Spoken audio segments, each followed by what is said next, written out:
All right, ladies and gentlemen, it is day 9, I believe.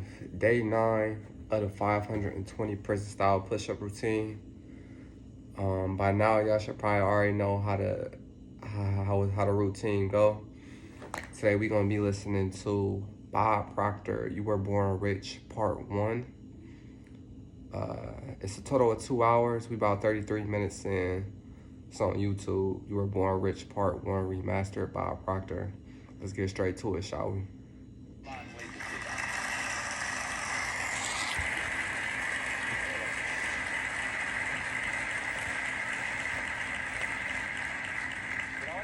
A seminar like this, I always like to start with the balls. And one of the reasons that I use this is because it had such a dramatic impact on my own life. And I knew that this worked in a physical sense as I just took a look and stared at it, but I wasn't quite sure how it worked in every other sense. And I know many people that when they get an understanding of how this works, that if you put a little bit into life, you're only going to get a little bit out of life. In other words, if you want to spend a lot of time complaining about what's wrong in life, 29. that's just about the only thing you're ever going to find in your life. I like to put it another way. If you want to look at the scientific side of things, they'll say that for every action, there is an equal reaction in the opposite direction. If you want to go over to the other side to see what the theologian has to say, or the philosophers, they'll tell you exactly the same thing. They'll say that as ye sow, so shall ye reap. And then there's a way that I kind of like to use it. And it works this way. That the only thing that can flow into your life or mine, 28. whether it be in a financial sense, whether it be in your personal life, whether it be in your family life, one thing is for certain. That the only thing that can flow into your life is based on what's flowing out of your life. I know that any time that I have this sitting at home, and some of my son's buddies will come by, he'll always take them over. They'll say, "What's this?" And he'll take it and he'll say, "Well, you see, what this means, if you put a little bit in, you get a little bit out. But if you put a whole lot in, you get a whole lot out. That's just the way it works." Now, you see, we can make what is called a conscious choice here today on what we're going to take out of this program. If you wanted to spend a little bit of time trying to find out 27. why this program won't work, I guarantee you're going to find it. But there's only one reason you can ever find something wrong with anything. And that's because there must be something right with it. You see, you can't have one without the other. I mean, how would you know a good paycheck if you didn't know a bad paycheck? I mean, you can't have a hot without a cold. You can't have an up without a down, and in without an out. I mean, all the books we use here, if you look at the book Bob was using, Think and Grow Rich, it has an inside and an outside. It has back, it has front. And you know, most interesting thing that I found about that is not too long ago, I was doing a seminar out in Calgary, and I was at a place called the Port of Call Inn. And you know, I was standing down in the basement there 26. doing this seminar in a place like this, but there was fewer people. And at the back of the room, there was this beautiful, magnificent glass window, and as you looked through it, you could see the magnificence of the mountains. And all along the top of the mountains, you could see the beautiful snow-capped tops and the peaks. And the sun was just bouncing right off the top of those mountains. And I made an analogy quickly. I said, isn't it interesting that the only reason we can appreciate the magnificence of that mountain is because it is sitting in what is called a valley. 25. Now, folks, everybody here today has the ability to do just one of three things. You have the ability to take anything that you're going to hear. I mean, as you sit there, you can take and gather all this information, and you can completely reject it. You can do that. Or you can take all the information, and you can neglect it. And that's what a lot of people do. They get it, and they neglect it. Or you can take the information, and you can accept it. I'm going to make a suggestion to all of you. I want you to just sit there and really think about this. Don't accept what 24. you hear. Don't reject what you hear. And please, don't neglect what you hear. But you know, folks, only a fool would not take an idea, examine that idea, kick that idea around to see if it will change, see if it will alter, or see if it will improve the end result for a happier, healthier, more productive life. I've always felt that, and I guess I've learned this over a number of years, 23. that the biggest task that I have almost every day of my life is that I have to take an idea that I have and communicate that idea to another individual in a way that will enrich their life. And you could say that that's not the easiest thing in the world to do, but you know, it is simple. And I guess the best story that illustrates this goes something like this. There was a professor one time showed up at a university like this one, and he walked in the back door and all his colleagues grabbed him. He was at a convention. And they said, "Doctor, are we ever glad you're here?" He said, "Well, what's going on?" He said, "Well, there's 500 people here and the guest speaker hasn't shown up." Said, "And you've been announced as the guest speaker." "Oh, now hold on a minute." He said, "I'm not one to go out there and give a talk in front of all my colleagues." But he said, "What's the subject?" He said, "That's the thing, you see. You're the only one that showed up without your spouse. That's why you're giving the talk." Well, he said, "What is it?" He said, "The subject's on sex." "Oh, no, not me. I'm not going up there in front of all those people who know me." No, just then his name was announced, and up he went. He 21. He stood behind that lectern there, and he just gave a 40-minute performance, just knocked your socks off. And after it was all over, got a standing ovation, away he went home, felt pretty good. He said, "I should get on the circuit here." I know a lot of people like that. And he walked in the door, and his wife, Martha, greeted him there with a big hug and a kiss, and she said, "Well, dear, how'd the convention go?" He said, "Well, dear, as a matter of fact, it was great. I was the guest speaker." I said, "Dear, you don't know anything about speaking." "I knew that. They didn't know that. Went along great." He said, "Well, dear, what did you talk about?" Now, he's not a dumb guy, right? He said, "Honey," he said, "I'll be up all night if I tell her." Oh, he said, "Honey, I talked about sailing." "George, you don't know anything about sailing." 20. Well, I knew that, and they didn't know that. And they seemed to like it. Well, off they went to bed. Now, the next day, Martha's out doing the shopping. And so were all the girls that were at the convention. Now, just to show you how two people are talking about who they think they're talking about the same thing, but in reality, they're not. They only think they are, but they have two different ideas. And they all spotted Martha, and they ran over and they said, "Martha, we didn't know Charlie was such an authority on the subject." "Oh," she said, "girls, he isn't really. 19. We only did it twice." And you know what? The first time, his hat fell off, and the second time, he fell over the side. Now, there were two people who thought they were talking about the same thing. Well, the idea that we're working with here today is to take an idea we have, transfer that idea to you as an individual. But there's only one way we can do that. Is you've got to kind of let go of the resistance. You've got to hang a little bit loose because it is somewhat disturbing. Some of the information disturbs people sometimes. 18. It really does. It actually does. It was a Bishop Sheen was giving a great talk every Sunday afternoon.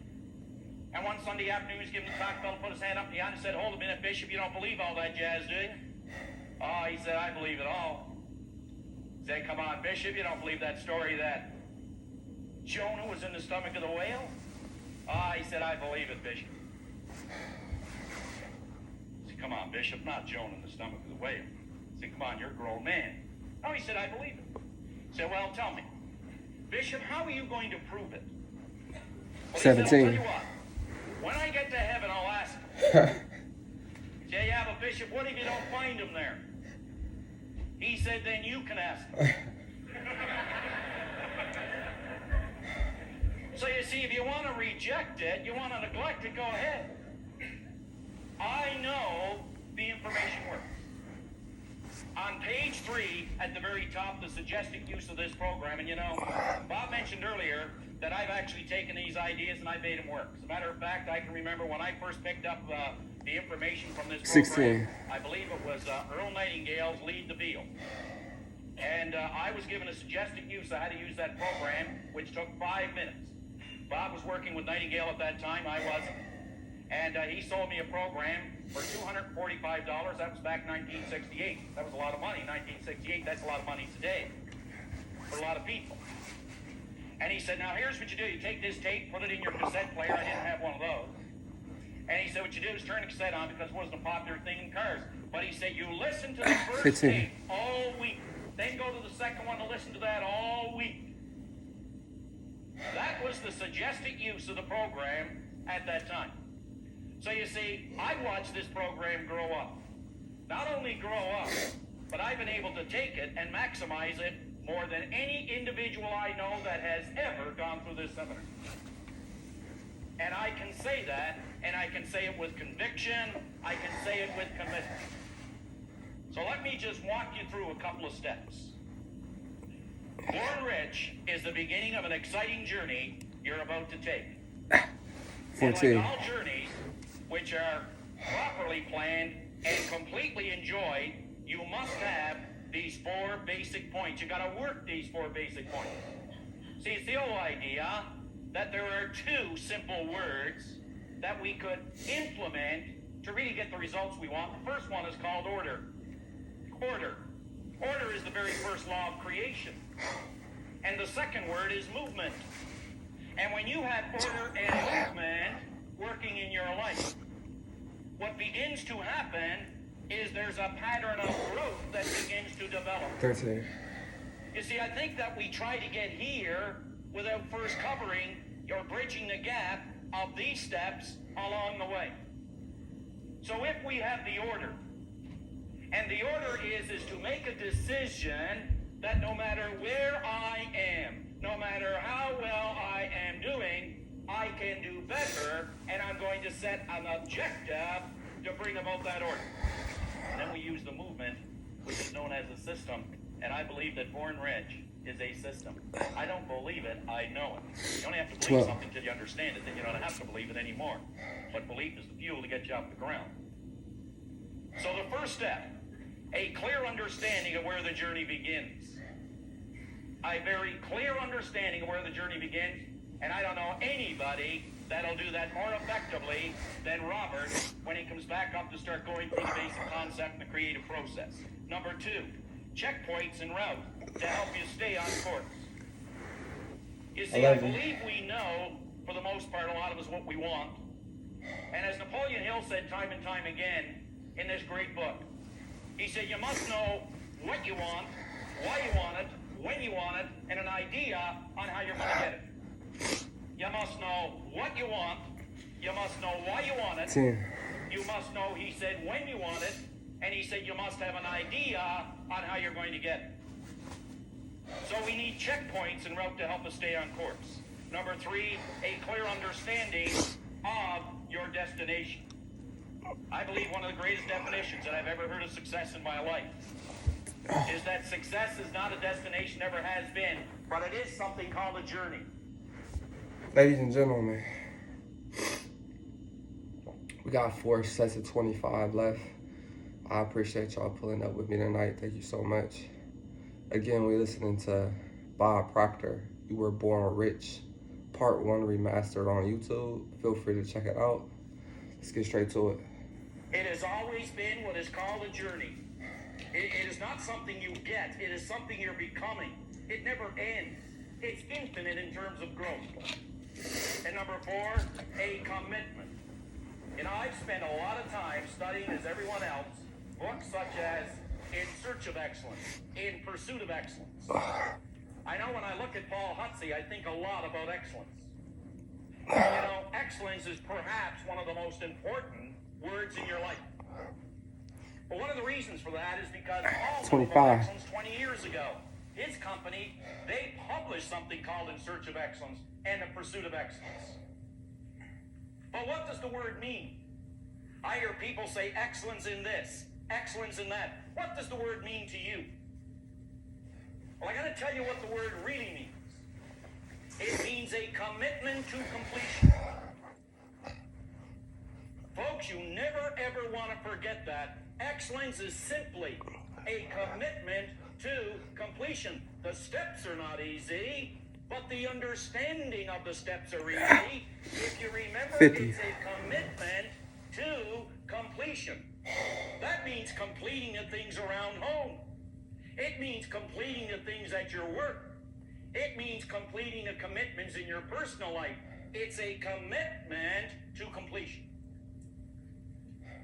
You will agree a person would be very foolish to tell themselves they are presently in Atlanta, Georgia, and their destination is Dallas. If in fact they were actually in Calgary, Alberta, with Dallas, Texas as their destination. Do you know how many people that are trying to set a goal, they don't know where they're at, consequently they don't know how to get there? 75. Unbelievable as this may seem, this is the classical error millions of people make philosophically with their lives. They are not completely honest with themselves when it comes to recognizing where they presently are. Where they presently are. Honest answers to every question and serious consideration to every exercise and suggestion will clearly indicate 3 points.